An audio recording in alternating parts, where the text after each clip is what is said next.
Olá pessoal, tudo bem? A gente vai prosseguir mais uma aulinha de hoje, tá? A gente vai falar sobre as propriedades periódicas e aperiódicas. Já vimos aí um pouquinho sobre a atomicidade e as teorias sobre a criação e a montagem da primeira tabela periódica, tá bom? Agora a gente vai ver sobre o que são os períodos e como eles, qual é a contribuição da periodicidade na tabela periódica, tá? Vamos lá. Inicialmente, pessoal, a propriedade periódica ela é estudada como posição dos elementos na tabela, ou seja, como eles se organizam, tá bom? E eles são usados para relacionar as propriedades com as estruturas atômicas. Inicialmente, ele tem alguns tópicos aí que são estudados dentro da periodicidade. Só lembrando que, em relação às propriedades periódicas, eu sempre vou olhar para o nível energético, o nível de energia dos elementos, e não para as outras partes, que aí já deixa de ser as propriedades periódicas, tá bom? Então, bora lá. Ele vai ressaltar o raio atômico, que o raio atômico se divide em questão de diâmetro, comparação de raios, isso tudo entra no ponto de observação do raio atômico, tá? E também ele pega nas famílias e nos períodos, que é onde está organizada a tabela. Energia de ionização, afinidade eletrônica, densidade, pontos de fusão de ebulição, volume atômico, eletronegatividade e eletropositividade. Todos eles, pessoal, exigem uma energia.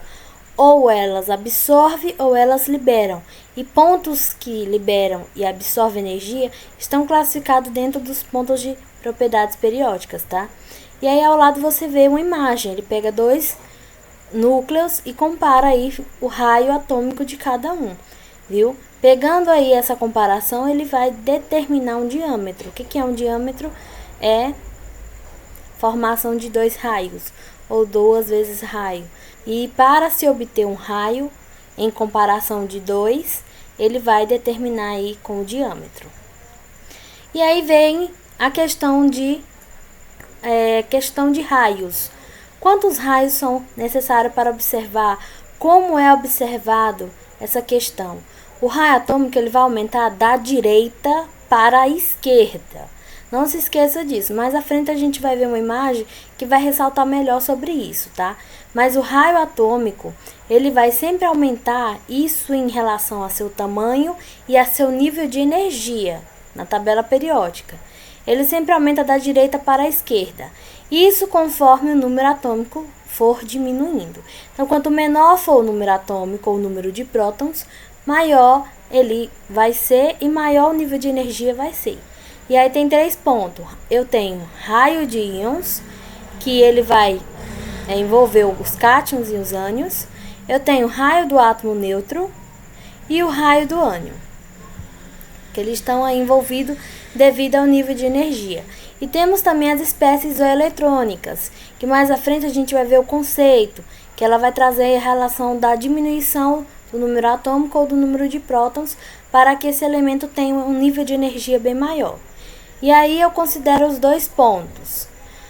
O aumento considerável de energia pode ser explicado com base da retirada de elétrons.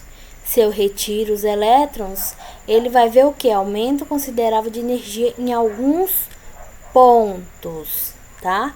Porque vocês vão ver mais à frente que também tem a questão do uso do número atômico ou de prótons.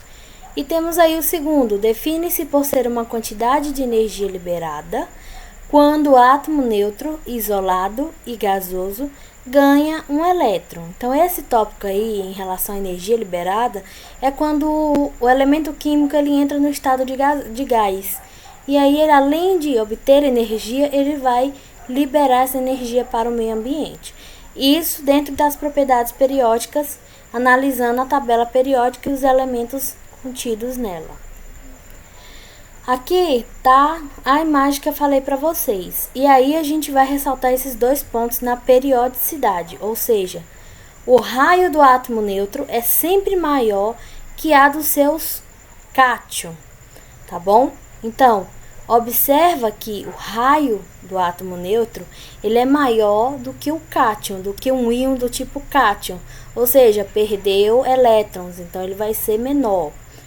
Tópico 2. O raio do átomo neutro é sempre menor que seu ânion. Então, eu tenho um átomo neutro, que é aquele átomo que está lá na tabela, que não foi mexido, é o elemento encontrado na natureza. Do jeito que ele veio lá da natureza, ele vai ficar. E ele diz o seguinte, que quando ele for ânion, o átomo neutro vai ser sempre menor. E ele ainda diz mais, em espécies isoeletrônicas, terá o maior raio atômico aquele que apresentar o menor número de prótons. Então, se eu tenho uma espécie isoeletrônica e eu vou ter um menor número atômico, um exemplo aqui que eu posso citar o hidrogênio, ele seria o raio atômico maior, porque ele tem um número de prótons ou um número atômico menor que os outros elementos. Agora você observa essas duas imagens, elas são autocomparativas, tá? Então a primeira, ele só vai dizer a direção de onde parte a energia e a direção para onde vai a energia, tá? Ele vai relacionar a energia de ionização, eletronegatividade e afinidade eletrônica.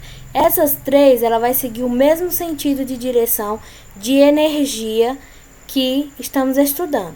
Então, esses três tópicos, os 3 pontos, ele gera energia da esquerda para a direita e de baixo para cima.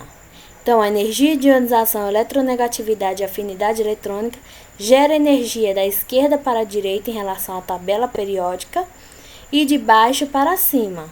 Já o raio atômico e a eletropositividade gera de uma forma diferente. Ele vai gerar energia da direita para a esquerda e de cima para baixo. Então, ela tem essa diferença aí, quando vocês forem ver, ambas liberam energia. Só que essas energias são liberadas de formas diferentes, em direções diferentes e com composições diferentes, tá bom? Já falamos sobre as propriedades periódicas, agora a gente vai falar sobre aperiódicas. Quando se coloca esse A na frente, significa o contrário, aperiódica. A, diferente, não é a mesma coisa que periódica. As propriedades periódicas estudam totalmente o nível de energia. Já as propriedades aperiódicas, elas estudam níveis não energéticos ou parte externa da relação aí da tabela periódica. E 2 tópicos que são importantes e são bem analisados aí nessas propriedades é a massa atômica e o calor específico, que ela vai observar e estudar a questão aí de como ela se propaga. Só que a gente observa ela mais em gráficos, que esses gráficos eles são representados por curvas ascendentes ou descendentes.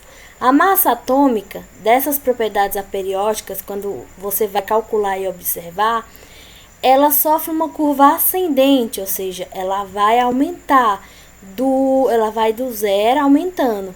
E esse gráfico ele é analisado de acordo com a massa atômica e o número atômico, sempre observando os períodos, tá? E ele é um gráfico de ascensão, ou seja, ele ascende a massa atômica. Já a questão do calor específico é diferente. Ele sempre vai analisar a quantidade de calor que vai ser necessária para aumentar em 1 grau Celsius a temperatura de algum composto que eu esteja trabalhando. E o gráfico dele é sempre ou quase sempre descendente. Há uma diminuição aí na questão da temperatura, na questão energética. Por quê? O elemento químico, para absorver energia, ele precisa ter um controle, ele precisa saber como é que ele vai ser analisado o nível de energia, e esse calor específico ele é bem calculado aí, porque ele pode ser considerado energia, mas ele tem que ser uma energia controlada. Então é importante que vocês diferenciem que nas propriedades aperiódicas um ascende e o outro descende, ou seja, um aumenta e o outro diminui devido à sua composição. E pessoal, a tabela periódica é cheia de elementos químicos, cheia de informações. Tem elementos químicos que tem essas características aí que vocês podem estar dando uma pesquisada. Dá uma olhadinha lá na videoaula da plataforma SAS que vocês têm acesso e dá uma pesquisada, dá uma comparada para vocês observarem que quando se estuda atomicidade, quando se estuda tabela periódica, quando se estuda todos os tópicos e todos os pontos, é necessário que você observe a diferença entre eles, tá? E aí a gente vai ver na nossa próxima aula, a gente vai passar a atividade e vocês vão estar fazendo, mas vão dando uma estudada e uma diferenciada aí nos tópicos que a gente já viu. E até a próxima aula.